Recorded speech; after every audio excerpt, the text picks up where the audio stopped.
Hey, what's going on everyone, this is iReviews back with another video, and today I will share with you guys 15 iPhone tricks that you probably didn't know existed. These are really cool and most of them are actually very useful as well. Now another cool trick that you can do right now is leave a like on this video and you'll get a cool new animation that YouTube has added to the like button. So make sure you try it out and of course leave the like because it helps the video a lot. And we're starting things off with live wallpapers. Now getting live wallpapers for your device is quite hard. Most of them will be from paid apps from the App Store, but you can get live wallpapers really easy and find some really good ones simply by heading on to TikTok. If you don't have it on your device, of course you can install it for free from the App Store. Once you have done that, you just go to the search section and search for live wallpapers. Here's where you can get some really amazing wallpapers for your device. So you go here and you will have a bunch of them that you can choose from, and of course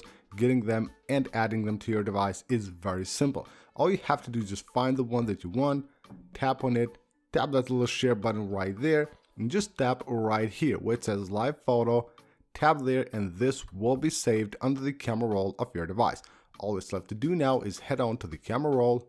Here we have the wallpaper. All we have to do now is tap the share button, use as wallpaper, and you can see we have here a live photo on. Make sure you have that and tap on set as lock screen and we're good to go. Now we have a live wallpaper from TikTok on the lock screen of the device. So let's just try it out. Here you can see if I just 3D touch on the screen, we have now this cool live wallpaper straight from TikTok, as easy as that. Of course, you will use alarms on your device to wake up in the morning, but a lot of times you will find yourself setting an alarm to maybe remind you of something during the day. So when you set that alarm, that of course is not an alarm that you want to use to wake up, but you want it to remember you of something, you can go ahead and actually change the label right here. So when setting the alarm, tap on label and you can actually add here anything you want. So just go ahead and add any text you want, like a reminder maybe or something like that. That of course will then be displayed on the lock screen of your device when the alarm goes off. Tap save and you're good to go. You will get that alarm at that time, and of course you will also get that text on the lock screen of your device. Here is something really cool you can do on your device. Head on to the settings app, go to accessibility and go to spoken content. Make sure you have enabled speak selection. What you can do now is head on to the notes app or any other app you want to use, and you can type there an emoji. If you just want to know the name of every emoji that you have on your iPhone, just select it and tap right here on speak. So select it, tap that little arrow and tap speak. So it will basically let you know about the name of every emoji that you have on your device. So let's just add that and try it out. So select it, tap right there, tap on speak. Anxious face with blue forehead and sweat. So if you just want to know the meaning of every emoji that you have on your device, you can do that by simply enabling speak content. Now you can use that for other things as well, which might be more useful than that. Of course, that's just for fun, but you can use it to actually speak any text that you select on your device. So in a website, you don't want to read the text, you can simply select it like this, select the text that you want, and from here just tap on speak, and it will start speaking. Of course, you will have the pause button right there. It will pause and will actually continue speaking where it left off, so you can speak and pause anytime you want, and just like that, have your iPhone read any text for you. You know that on iMessage you can drag and drop messages, of course, with iOS 15. So if I want to resend a message, I can just drag it and place it right here.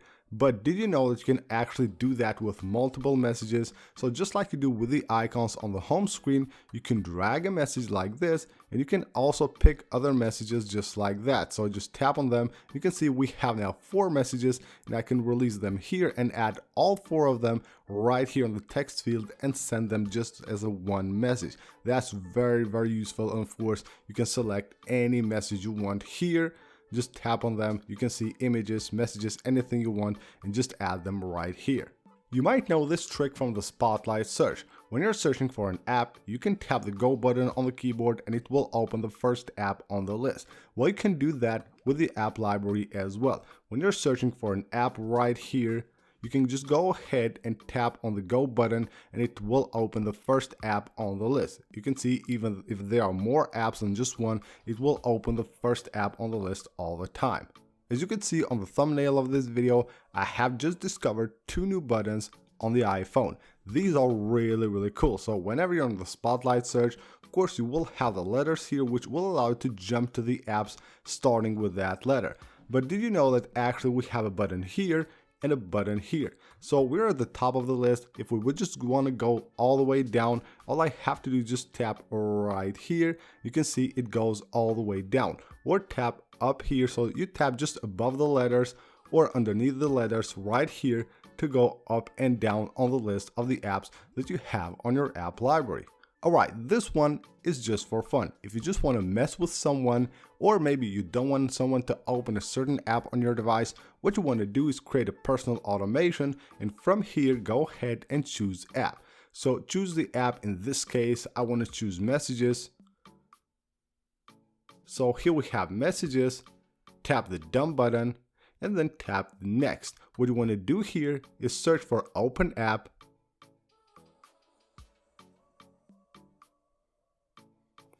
So here we have open app, tap on it and choose another app. I will choose calculator in this case, tap the next button, make sure you have disabled this and disable the other button as well if you're on iOS 15.4.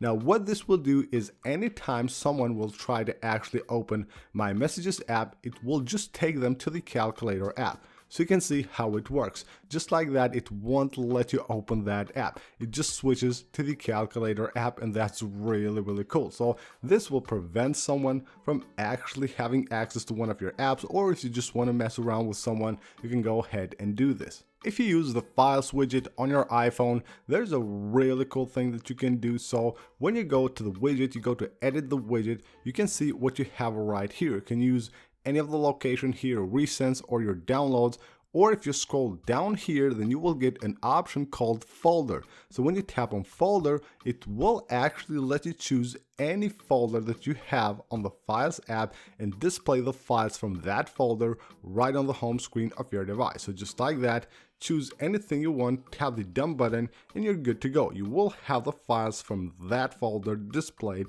right on your home screen. When you're typing something on your device and you have of course predictive text on, you can see if I just tap on the space there, you can see all the text right here will start with a lowercase letter. So if I just tap right there, of course it's lowercase, so if I want to change that I will have to go here and edit that text. But when you get the suggestions right here, if you want that to be on the uppercase, before you tap on it, just tap right here on the shift button and you can see it turns them into uppercase, and you can just go ahead and tap there and of course add the text on the uppercase letter. This one will most likely be useful for a lot of people. If you have pictures that you want to convert into a PDF file, you don't need to install a third-party app on your device.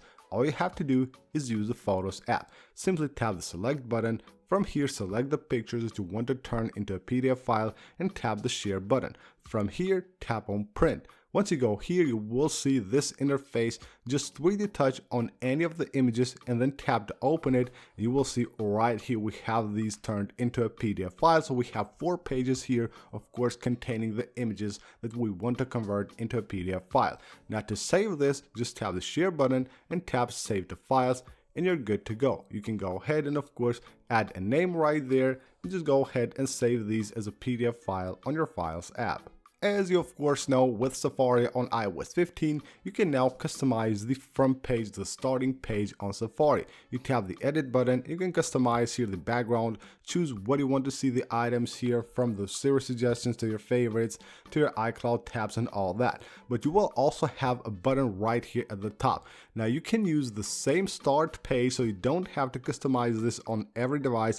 You can use the same on all of your devices. Simply enable this button and then you will get the same start page with the same customization options on all the devices that you have of course registered to your iCloud. If you're using widgets on the home screen and you have a stack of widgets like this one right here, did you know that you can actually go to edit the stack and you can actually rearrange the widgets that are on that stack. So if they are not on the order you want them to, you can just go ahead and drag them just like you would do with apps, and you can rearrange them any way you prefer. When you go to the Spotlight search on your device, you will see, of course, here app suggestions. Now, if you see there an app that you don't have on your home screen but you want to do, you don't have to do anything from the app library. You can do everything from here. 3D touch on that app and just tap on add to home screen, and that's the easiest way to add any app that you don't have on your home screen right from the Spotlight search to your home screen.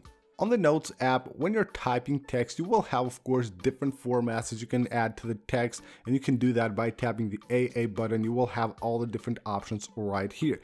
But the easiest way to do this, simply go ahead and select all the text that you have there, and what you can do is tap and hold here on the AA button, and you will get the different options. So you can see I can switch to a numbered list, or maybe even switch here to a body. So I'll just tap and hold there, go to body. You will have maybe subheading right here, anything you want. You can simply do that by tapping and holding the AA button without having to move from your keyboard to the format section. So that's it for this video, guys. I hope you guys enjoyed the video and the tricks. Leave a like if you did, and of course don't forget to subscribe for more videos like this. I'll see you guys on the next one.